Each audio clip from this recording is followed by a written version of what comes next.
സൂര്യനും ചന്ദ്രനും കഴിഞ്ഞാൽ പിന്നെ നമ്മുടെ ആകാശത്തിൽ ഏറ്റവും തിളക്കമുള്ള വസ്തുവാണ് വീനസ് അഥവാ ശുക്രൻ. പ്രഭാത നക്ഷത്രം, സായാഹ്ന നക്ഷത്രം, ഈവിൾ ട്വിൻ അങ്ങനെ ഒരുപാട് പേരുകളിൽ അറിയപ്പെടുന്ന വീനസ് പണ്ട് മുതലേ ലോകമെമ്പാടുമുള്ള ബഹിരാകാശ നിരീക്ഷകർക്കും ഒരു കൗതുകമായിരുന്നു. പല നൂറ്റാണ്ടുകളായിട്ട് മനുഷ്യരാശി വീനസിനെ കാണുന്നുണ്ട്. അതിനാൽ തന്നെ ആ തിളങ്ങുന്ന ലോകത്തിൽ മറഞ്ഞു കിടക്കുന്ന രഹസ്യങ്ങൾ എന്താണെന്നറിയാൻ മനുഷ്യന് വളരെയേറെ ജിജ്ഞാസയുമുണ്ടായിരുന്നു. എന്നാൽ സാങ്കേതിക വിദ്യകളുടെ അഭാവം കാരണം ആ രഹസ്യങ്ങൾ പണ്ട് നമുക്ക് മനസ്സിലാക്കാൻ സാധിച്ചിരുന്നില്ല. അങ്ങനെ മനസ്സിലാക്കാൻ കഴിയാത്ത വീനസ് എന്ന പ്രതിഭാസത്തിനു പിന്നിൽ മനുഷ്യൻ പല ഭാവനകളും രൂപപ്പെടുത്തി. തിളങ്ങുന്ന അന്തരീക്ഷത്തിനടിയിൽ ഘോരമായ രാക്ഷസ ജീവികളുണ്ടെന്ന് ചിലർ സങ്കല്പിച്ചു. എന്നാൽ അവിടെ ഭൂമിയേക്കാൾ മനോഹരമായ മറ്റൊരു ലോകമുണ്ടെന്ന് മറ്റു ചിലർ കരുതി. പക്ഷേ സാങ്കേതിക വിദ്യകൾ കൂടുതൽ പുരോഗമിച്ചപ്പോൾ മറ്റ് ഗ്രഹങ്ങളിൽ എന്താണുള്ളതെന്ന് നാം മനസ്സിലാക്കാൻ തുടങ്ങി. വീനസിനെ കുറിച്ച് നമ്മൾ സങ്കല്പിച്ചതെല്ലാം തെറ്റായിരുന്നുവെന്ന് അപ്പോഴാണ് നാം തിരിച്ചറിഞ്ഞത്. കാരണം വീനസിന്റെ യാഥാർത്ഥ്യം സങ്കല്പങ്ങളിൽ നിന്നുമെല്ലാം തികച്ചും വ്യത്യസ്തമായിരുന്നു. വ്യത്യസ്തം എന്നതിലുപരി അത് വളരെ ഭയാനകമായിരുന്നുവെന്ന് പറയുന്നതാണ് കൂടുതൽ ശരി. അപ്പോൾ എന്താണ് വീനസ് ഗ്രഹത്തിന്റെ ജ്വലിക്കുന്ന അന്തരീക്ഷത്തിനടിയിൽ മനുഷ്യൻ കണ്ടെത്തിയത്? എന്താണ് അവിടെ മറഞ്ഞു കിടക്കുന്ന രഹസ്യങ്ങൾ? നമുക്ക് നോക്കാം.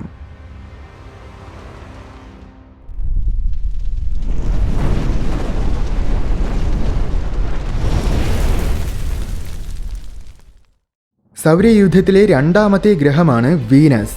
സൂര്യനിൽ നിന്നും ശരാശരി ഏകദേശം 10 കോടി കിലോമീറ്റേഴ്സ് ദൂരത്തിലൂടെയാണ് വീനസ് സൂര്യന് ചുറ്റും വലം വെക്കുന്നത്.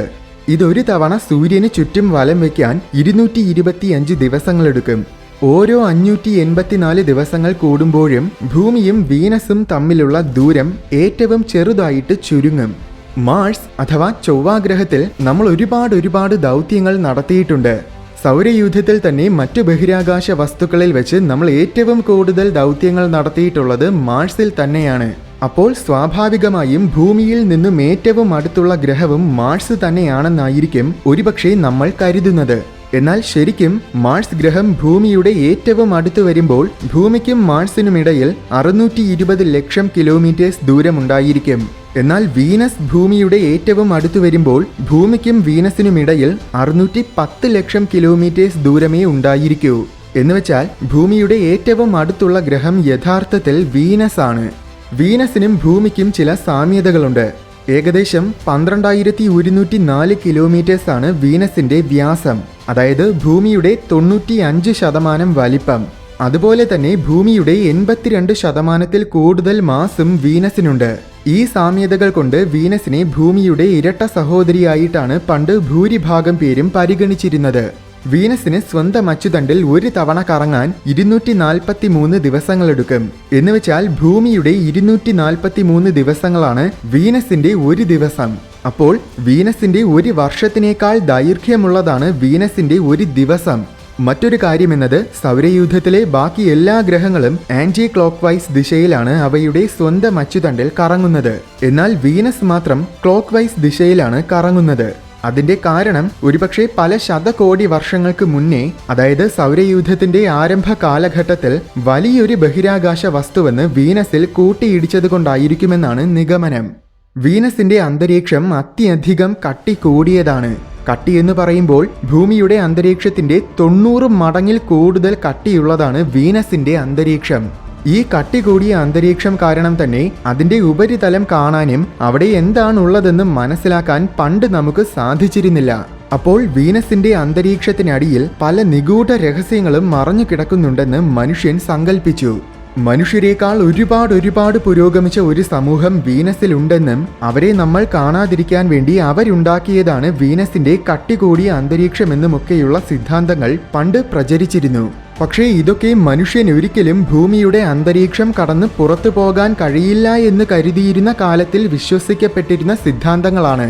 എന്നാൽ സാങ്കേതിക വിദ്യകൾ വളർന്നപ്പോൾ മനുഷ്യൻ ബഹിരാകാശത്തിനെ മനസ്സിലാക്കാൻ തുടങ്ങിയപ്പോൾ വീനസിന്റെ രഹസ്യങ്ങൾ ഓരോന്നായിട്ട് നമ്മൾ കണ്ടുപിടിക്കാൻ തുടങ്ങി. റേഡിയോ ടെലസ്കോപ്പുകളുടെ ഉപയോഗം തന്നെയാണ് ആദ്യമായിട്ട് വീനസിനെ മനസ്സിലാക്കാൻ നമ്മെ സഹായിച്ചത്. ചില റേഡിയോ തരംഗങ്ങൾ നിസ്സാരമായിട്ട് വീനസിന്റെ അന്തരീക്ഷം കടന്നുപോകും. എന്നാൽ ആ തരംഗങ്ങൾ വീനസിന്റെ ഉപരിതലത്തിൽ പതിക്കുമ്പോൾ അത് തിരിച്ച് പ്രതിഫലിച്ചു വരികയും ചെയ്യും.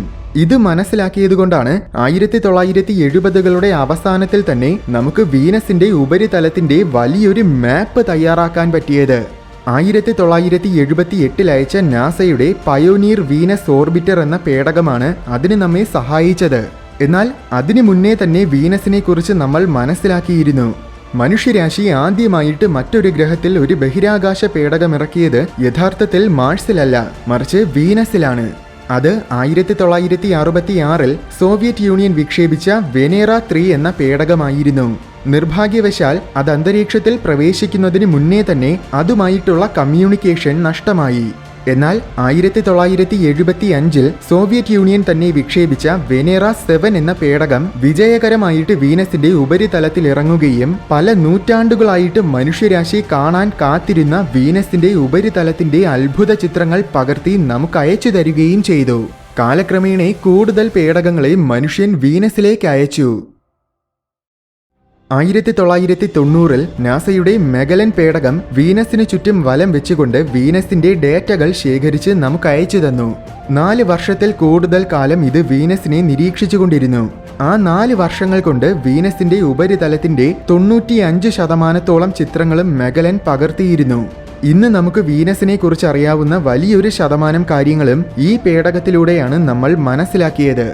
ഭൂമിയെ പോലെ വീനസിനും അതിന്റെ മധ്യത്തിൽ ലോഹം കൊണ്ട് നിർമ്മിതമായ ഒരു കോർ ഭാഗമുണ്ട്. വീനസിന്റെ 25% മാസം അടങ്ങിയിരിക്കുന്നത് ഈ കോറിലാണ്. വീനസിന്റെ ക്രസ്റ്റ് പാളിക്ക് ഏകദേശം ശരാശരി 70 കിലോമീറ്റേഴ്സ് ആഴമുണ്ട്. താരതമ്യേന പറഞ്ഞാൽ നമ്മുടെ ഭൂമിയുടെ ക്രസ്റ്റിന് ഏകദേശം ശരാശരി 30 കിലോമീറ്റേഴ്സ് ആഴമേ ഉള്ളൂ. മറ്റൊരു കാര്യമെന്നത് വീനസിൽ ജലാംശം തീരെയില്ല. ഭൂമിയിൽ വറ്റി വരണ്ട മരുഭൂമികളിൽ വരെ അതിജീവിക്കാൻ കഴിയുന്ന സൂക്ഷ്മജീവികൾക്ക് പോലും വീനസിൽ അതിജീവിക്കാനാകില്ല. അത്രയേറെ വറ്റി വരണ്ട ഗ്രഹമാണ് വീനസ്. അത് കാരണം അവിടുത്തെ നിലം വളരെ ശക്തമാണ്. അപ്പോൾ ക്രസ്റ്റിന്റെ കട്ടിയും ജലത്തിന്റെ അഭാവവും കാരണം ഈ ക്രസ്റ്റ് വളരെയേറെ ഉറപ്പുള്ളതാണ്.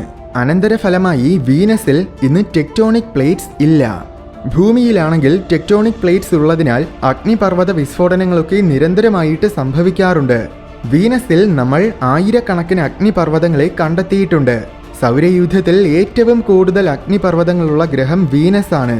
എന്നാൽ പ്ലേറ്റ് ടെക്ടോണിക്സ് ഇല്ലാത്തതിനാൽ ഈ അഗ്നിപർവ്വതങ്ങളൊക്കെ ഇനാക്റ്റീവ് ആണ്.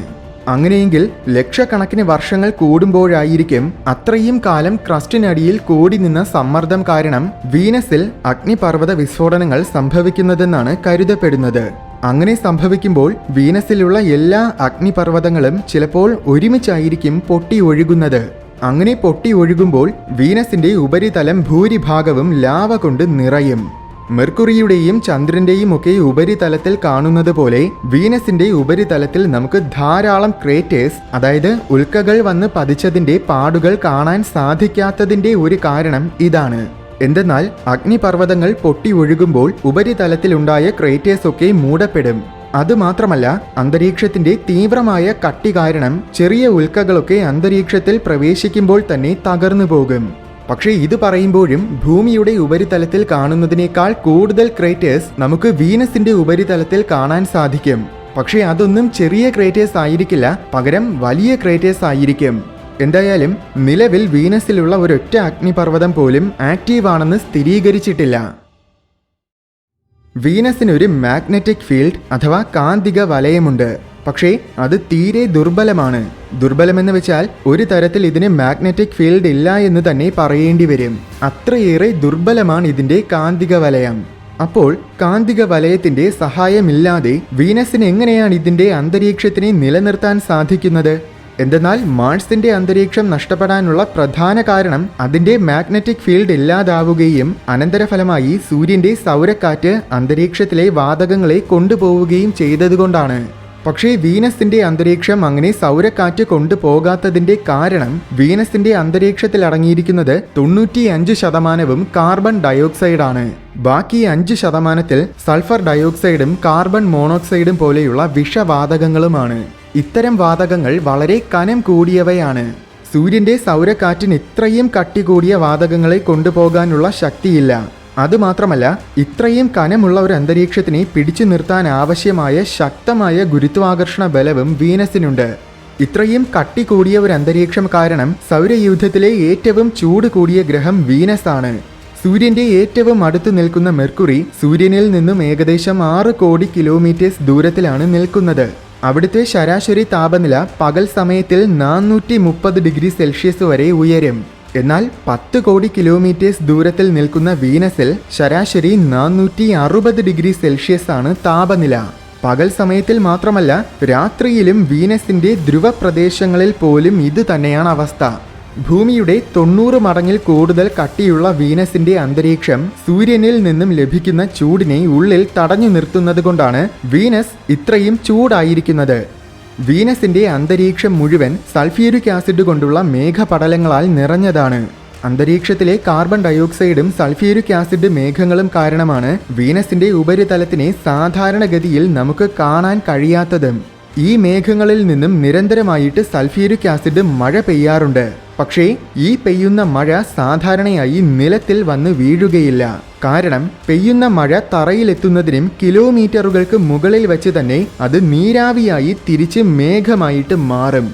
ഈ കാരണങ്ങളൊക്കെ കൊണ്ട് തന്നെയാണ് വീനസ് ഭൂമിയിൽ നിന്നും മാർസിനേക്കാൾ അടുത്തായിരുന്നിട്ട് പോലും ഇപ്പോൾ വീനസിലേക്ക് നമ്മൾ കൂടുതൽ പേടകങ്ങളെ ഇറക്കാത്തത്. എന്തെന്നാൽ ഇത്രയും ഘോരമായ താപനിലയും ഭൂമിയുടെ 100 മടങ്ങോളം വരുന്ന അന്തരീക്ഷ സമ്മർദ്ദവും ആസിഡ് മഴയുമൊക്കെ തരണം ചെയ്യുന്ന തരത്തിലൊരു പേടകം നിർമ്മിക്കുക എന്നത് അത്ര നിസ്സാരമായ കാര്യമല്ല. വീനസിന്റെ അവസ്ഥകളെ തരണം ചെയ്യുന്ന തരത്തിൽ നിർമ്മിച്ച പേടകങ്ങൾ പോലും ഏതാനും ചില മിനിറ്റുകൾ മുതൽ 1 മണിക്കൂറോളം നേരം വരെ മാത്രമാണ് അവിടെ പ്രവർത്തിച്ചത്. പക്ഷേ ഉപരിതലത്തിൽ പേടകങ്ങളെ ഇറക്കാതെയും നമ്മൾ വീനസിന്റെ ഉപരിതലത്തിനെ കുറിച്ച് വളരെ വിശദമായിട്ട് തന്നെ മനസ്സിലാക്കിയിട്ടുണ്ട്. വീനസിന്റെ ഉപരിതലത്തിൽ പകുതിയിൽ കൂടുതലും താരതമ്യേന പരന്ന പ്രദേശങ്ങളാണ്. ഉപരിതലത്തിലെ 2 വലിയ ഭാഗങ്ങളെ 2 ഭൂഖണ്ഡങ്ങളായിട്ടാണ് പരിഗണിക്കുന്നത്.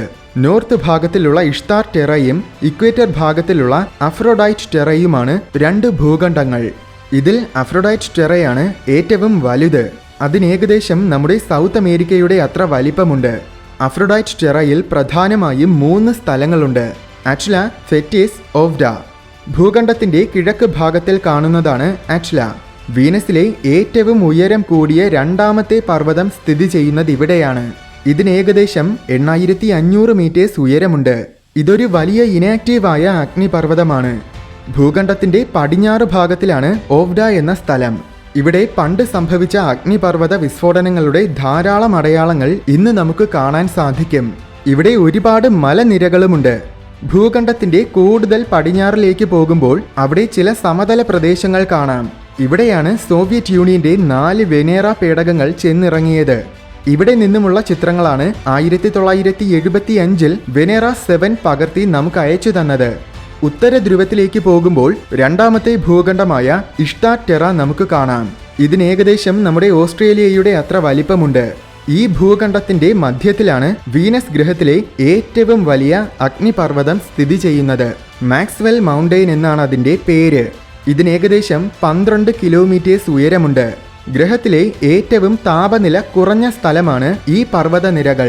കുറഞ്ഞതെന്ന് പറയുമ്പോഴും ഏകദേശം 380 ഡിഗ്രി സെൽഷ്യസ് ആണ് ഇവിടുത്തെ ശരാശരി താപനില. റേഡിയോ ചിത്രങ്ങൾ പകർത്തുമ്പോൾ ഈ പർവ്വതങ്ങൾ വളരെ തിളക്കമുള്ളവയായിട്ടാണ് കാണുന്നത്. അപ്പോൾ ഈ പർവ്വതങ്ങൾ മുഴുവൻ റേഡിയോ തരംഗങ്ങളെ പ്രതിഫലിപ്പിക്കുന്ന ലോഹ പദാർത്ഥങ്ങൾ കൊണ്ട് നിറഞ്ഞതായിരിക്കുമെന്നാണ് കരുതുന്നത്. ഒരുപക്ഷെ ചൂട് കൂടിയ സ്ഥലങ്ങളിൽ നിന്നും ഉരുകി അന്തരീക്ഷത്തിലെത്തുന്ന ചില ലോഹ പദാർത്ഥങ്ങൾ ഈ പർവ്വതങ്ങളുടെ മുകളിലെത്തുമ്പോൾ തണുക്കുകയും അത് മഞ്ഞായിട്ട് പർവ്വതങ്ങൾക്ക് മീതെ പൊഴിയുന്നതുമായിരിക്കാം. ചൊവ്വയേക്കാൾ അടുത്തായിരുന്നിട്ട് പോലും വീനസിന്റെ ഘോരമായ അവസ്ഥകൾ കാരണം നമുക്കവിടെ പോകാനാകുന്നില്ല. ഇനിയും വീനസിനെ കുറിച്ച് നമുക്ക് ഒരുപാട് കാര്യങ്ങൾ മനസ്സിലാക്കാനുണ്ട്. അതുകൊണ്ട് തന്നെയാണ് വെരിറ്റാസ് ആൻഡ് ഡാവിഞ്ചി എന്ന പേരുകളിൽ 2 വീനസ് ദൗത്യങ്ങൾ നടപ്പിലാക്കാൻ നാസ പദ്ധതിയിട്ടിരിക്കുന്നത്. 2030 തന്നെ ഈ 2 ദൗത്യങ്ങളും നടപ്പിലാക്കാനാണ് അവരുടെ തീരുമാനം. എൻവിഷൻ എന്ന പേരിൽ ഒരു വീനസ് ദൗത്യം ചെയ്യാൻ ESAയ്ക്കും പദ്ധതിയുണ്ട്. അത് 2031 നടപ്പിലാക്കാനാണ് പദ്ധതിയിട്ടിരിക്കുന്നത്. എന്തായാലും ഇത്തരം ദൗത്യങ്ങളിലൂടെ ഇനിയും നമ്മൾ വീനസിന്റെ കൂടുതൽ രഹസ്യങ്ങൾ മനസ്സിലാക്കും.